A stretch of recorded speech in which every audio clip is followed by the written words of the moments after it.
नमस्कार, मैं हूं आपके साथ विशाल कालरा। देश में कोरोना से हाहाकार मचा हुआ है। पिछले 24 घंटे में 3,86,000 से ज्यादा नए केस सामने आए हैं। 3,498 मरीजों की जान चली गई। कोरोना पर सुप्रीम कोर्ट में सुनवाई भी हुई। प्रधानमंत्री ने मंत्रिपरिषद की भी बैठक की। लेकिन सवाल यह है कि जमीन पर स्थिति है क्या? क्या लोगों को अस्पताल में बेड मिल रहे हैं? क्या लोगों को ऑक्सीजन मिल रही है? क्या वैक्सीनेशन सेंटर पर वैक्सीन लगाई जा रही है? देश में कोरोना पर सच्चाई क्या है? देश के अलग अलग हिस्सों से ग्राउंड रिपोर्ट देखिए और हालात का अंदाजा आपको खुद लग जाएगा। देखिए, दिल्ली के एलएनजेपी अस्पताल के बाहर इस वक्त मैं मौजूद हूँ। लगातार दिल्ली में केसेस का आंकड़ा बढ़ रहा है और केसेस के आंकड़े के साथ बढ़ रहा है डराने वाली मौतों का आंकड़ा। इस वक्त भी अगर आप देखेंगे तो ये एम्बुलेंसेज जो है यहाँ पर वेट कर रही हैं। इसमें पेशेंट्स मौजूद हैं जिनका ऑक्सीजन लेवल बहुत कम है। हालांकि बेड्स यहाँ पर फुल हो चुके हैं। एलएनजेपी अस्पताल सबसे बड़ा अस्पताल है दिल्ली का, जो कि कोविड डेडिकेटेड हॉस्पिटल है। 1500 बेड्स यहाँ पर कोविड पेशेंट्स के लिए बनाए गए थे, मगर उसके बाद भी यहाँ पर फिलहाल जो बेड्स अवेलेबल हैं उसकी संख्या है 0। फिर भी लोग उम्मीद के साथ यहाँ पर सुबह से इंतजार कर रहे हैं कि कुछ भी करके उनके परिजनों को यहाँ पर जो है एडमिट कर लिया जाए, किसी तरह से उनकी जान बचा ली जाए। इस वक्त मेरे साथ कुछ लोग मौजूद हैं जिनसे मैं आपकी बात करा देती हूँ। क्या तकलीफें हैं, क्या परेशानियाँ हैं, वो मैं जान लेती हूँ। सर, क्या नाम है आपका? मेरा उमेश नाम है। हमारे 4 पेशेंट अंदर भर्ती हैं, 2 एक्सपायर कर गए हैं। अगर मैं आपका रिश्तेदार हूँ, आप मुझे अंदर एडमिट कराओ, आपको 7 दिन की गारंटी देती हूँ। अगर आप मेरे बारे में पूछ के कुछ दिखा दो तो अंदर जेल में बंद कर देते हैं पेशेंट को। सर, क्या हालात है? अभी जो 2 पेशेंट्स बचे उनकी क्या हालत है? वो भी लास्ट स्टेज पे। अच्छा, जब आप एडमिट कराने आए थे तो कितनी मुश्किलों से यहाँ पे सुबह 11 बजे मैंने इमरजेंसी में उनको लिया। 7 बजे मुझे शाम को ऊपर बेड मिला जाके। 7 बजे, 8:30 बजे मैं घर गया। 10 बजे मुझे फ़ोन आ गया, हमारे पास कंबल नहीं है, चादर नहीं है, ये नहीं है, वो नहीं है। 12:30 बजे घर से रात को निकला, दोबारा उनको रात को बेड, चादर, कंबल देने आया। जीरो है। सरकार अपनी तरफ से बहुत कुछ कर रही है, लेकिन यहाँ का स्टाफ 0 है। देखिए, बिल्कुल लोगों को इस वक्त काफ़ी बुरी सिचुएशन है इस वक्त यहाँ। लोगों से मैं और बात करा देती हूँ। आपकी बताइए। मैं 3 दिन से आ रही हूँ, मेरे पेशेंट नहीं लिया जा रहा अंदर, जो कि बेड है। हमने खुद देखा है, मैंने बेड है वहाँ पे, उसमें लेबल भी आ रहा है कि बेड इतने है आपके पेशेंट अभी? ये अच्छा, क्या अभी स्थिति है? क्या ऑक्सीजन लेवल है? ऑक्सीजन लेवल जो 35 हो रखी है। इसी कंडीशन में बस आने जाने में अभी एम्बुलेंस में ऑक्सीजन अवेलेबल है? हाँ है, अवेलेबल है। यहाँ पे भर्ती नहीं किया जा रहा है? नहीं, बस कहते बेड नहीं है, बस यही खबर मिलती है, बेड नहीं है। देखिए, निश्चित तौर पर लोगों को परेशानियां काफ़ी हैं। इस एम्बुलेंस में भी अगर इस वक्त आप देखेंगे तो पेशेंट है, बताया जा रहा है उनका जो ऑक्सीजन लेवल है वो इस वक्त 35 है। बहुत बुरे हालात इस वक्त दिल्ली में है। लगातार केसेस का आंकड़ा बढ़ रहा है। कल भी 24,000 से ज़्यादा केसेस दिल्ली में जो है वो आए थे। मौतों का आंकड़ा भी लगातार डराने वाला बना हुआ है। ऐसे में अपना ध्यान रखें, जब तक बेहद ज़रूरी ना हो घर से ना निकलें। घर से निकलें तो सोशल डिस्टेंसिंग का पालन करें, मास्क लगाएं और अपना ख्याल रखें।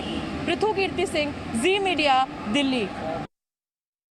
पटना के ऑक्सीजन रिफिल प्लांट के सामने इस तरीके से ऑक्सीजन सिलेंडर की कतारें लगी हुई हैं जो रुकने का नाम नहीं ले रही हैं। लेकिन अब जो है स्थिति बदल गई है, क्योंकि ऑक्सीजन रिफिलिंग प्लांट में प्लांट वालों ने एक पर्ची साट दी है कि यहाँ से अब रिफिलिंग नहीं किया जाएगा। आप दूसरे गैस एजेंसी के पास जाएं, वहाँ से गैस रिफिलिंग करें। कल तक यहाँ से आम लोगों को जो होम आइसोलेशन में हैं या फिर जो निजी अस्पतालों में है वो रिफिलिंग करा रहे थे, लेकिन अब ऐसी स्थिति नहीं है। क्या बताया जा रहा है, यहाँ पे देखिए लोग भी हैं, गर्मी में अपने कतार को लगा दिया है सिलेंडर को, लेकिन छाँव में आके इंतज़ार कर रहे हैं। क्या बताया जा रहा है? बताया जा रहा है कि थोड़ा देर रुकें तो भरा जाएगा, ये बता रहे हैं अंदर के लोग जो काम करने वाले हैं। तो हम लोग रुके हैं कि भरा जाएगा इस इंतज़ार में। पेशेंट कहाँ भर्ती है? होम क्वारंटाइन है। मेरा छोटा भाई है, उसका ऑक्सीजन लेवल कम है और कोविड पॉजिटिव है वो। यहाँ पे दूसरी जगह पे दिया गया है कि दूसरे गैस सिलेंडर प्लांट पे इशू क्या है कि दूसरा गैस प्लांट में भी मुझे पता नहीं वो कहाँ पर है। वो फिल आधा करते हैं। ये फैक्ट्री यहाँ पूरा फिल होगा, एक बार यूज़ करेंगे तो 2 दिन चलेगा। इस रिगार्ड में हम लोग यहाँ पर खड़े हैं और वहाँ भी सर्विसेज वैसी नहीं कि गए, वहाँ भी 6-6 घंटे लग ही रहे हैं। क्या बताया जा रहा है आप लोग को यहाँ पे? जी, क्या बताया जा रहा है? अभी तो बोल रहे हैं कि देंगे। नहीं मिलेगा ना। मैं कर रहा हूँ, दूसरी जगह इमरजेंसी है। स्टार्ट दिया है कि दूसरी जगह जाइए। हाँ, तो देखे में ना किया, जानवे ना किया, नहीं देखे जी ना, यहाँ से ले जा रहे हैं। मेरा बहुत ज़्यादा तबीयत खराब है, हार्ट के पेशेंट है। यहाँ पे मजिस्ट्रेट भी तैनात है। प्रेसिडेंट साहब, क्या यहाँ पे आप तो हाथ खड़े कर दिए निजी लोगों को ऑक्सीजन देने में? हाँ, हम लोगों ने चूँकि देख रहे थे हमारा सरकारी प्लांट का लोड बहुत ज़्यादा है और न्यूसेंस वैल्यू थोड़ा यहाँ हो जाता है। इस चलते हम लोगों ने एक तो प्लांट मैनेजर को भी मैंने बोला है, मालिक को, एमडी को, कि आपको अगर भरना है तो छोटा सिलेंडर अपना उधर साइड में भरिए, नहीं तो अंदर तो हम आदमी को घुसने नहीं देंगे। तो ये थोड़ा सा आज मैं एक्शन भी ले रहा हूँ इन पे। अगर क्या तो आप लेबर को रखो अंदर घुसाने के लिए सिंगल सिलेंडर के लिए, या तो हम लोग अनाउंस कर रहे हैं दूसरे जगह से लेने के लिए। बाकी अंदर की लगातार अब किल्लत दिखने लगी है। नहीं, ऐसा नहीं है। हमारे यहाँ देखिए अभी भी पूरी सप्लाई हो रही है। प्रत्येक दिन हमारा लिक्विड ऑक्सीजन आ जाता है, उसमें कहीं कोई दिक्कत नहीं है। बाहर में कुछ दलाल टाइप के किस्म के लोग हैं, उस पर हम लोग कार्रवाई भी कर रहे हैं, उसका वीडियो फुटेज भी निकाल रहे हैं और उनके ऊपर एक्शन लिया जाएगा। वैसे अस्पताल वाले जो कुछ गलत आदमी को भेज के इस सहानुभूति के आड़ में या इस आपदा की आड़ में जो गलत नाजायज फ़ायदा उठाना चाह रहे हैं स्टोरेज के लिए, उस पर सख्त कार्रवाई करने का बिल्कुल। स्टोरेज दलाल किस्म के जो लोग हैं वो भी एक्टिव हो गए हैं और यही वजह है कि पटना के डीएम ने कल एक जो हेल्थ डिपार्टमेंट के प्रिंसिपल सेक्रेटरी हैं उनको त्राहिमाम संदेश लिखा था। ब्रजेश मिश्रा, जी मीडिया, पटना।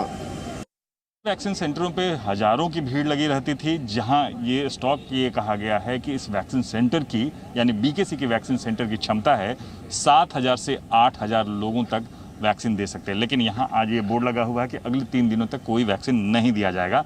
लेकिन यहाँ कई ऐसे लोग हैं जिन्हें ये बात की सूचना भी नहीं है कि बीएमसी ने इस तरह की बातें की हैं।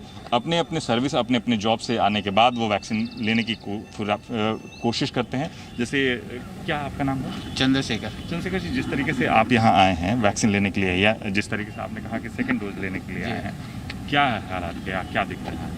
यहाँ पे मैं फर्स्ट टाइम आया। फर्स्ट डोज तो मैंने गुरु नानक में लिया था, वहाँ से हमने भेज दिया, डायरेक्ट बोला जाइए लाइन पे लेने के लिए, हम आ गए हैं। लेकिन क्या पता नहीं था हमें कि अभी यहाँ वैक्सीन खत्म हो गई करके। आप लोगों को क्या ये इन्फॉर्मेशन था क्या कि वैक्सीन यहाँ नहीं मिलेगा? नहीं सर, कुछ भी नहीं पता था। यहाँ आने के बाद ही वोट दिखा गया? yes, ना कोई मैसेज, ना कुछ भी नहीं, नथिंग। प्रशासन की तरफ से कोई सूचना किसी को नहीं दी गई है। हालांकि सरकार की तरफ से यही कहा गया है कि जो मुंबई में स्टॉक है वैक्सीनों की महज 20,000 स्टॉक बची हुई है।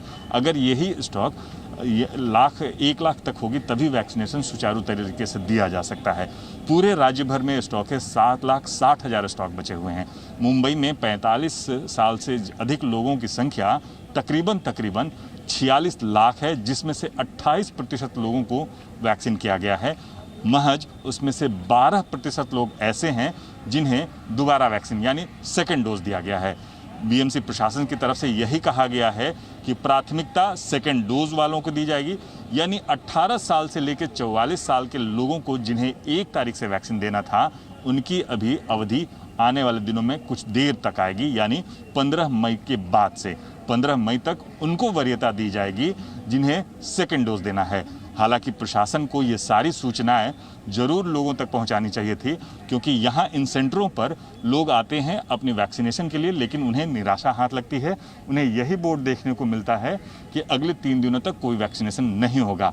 लिहाजा अभी तक प्रशासन की तरफ से यही कहा जा रहा है कि जब तक पूरे स्टॉक वैक्सीनेशन के नहीं होंगे तब तक वैक्सीनेशन सुचारू तौर पर देना संभव नहीं है।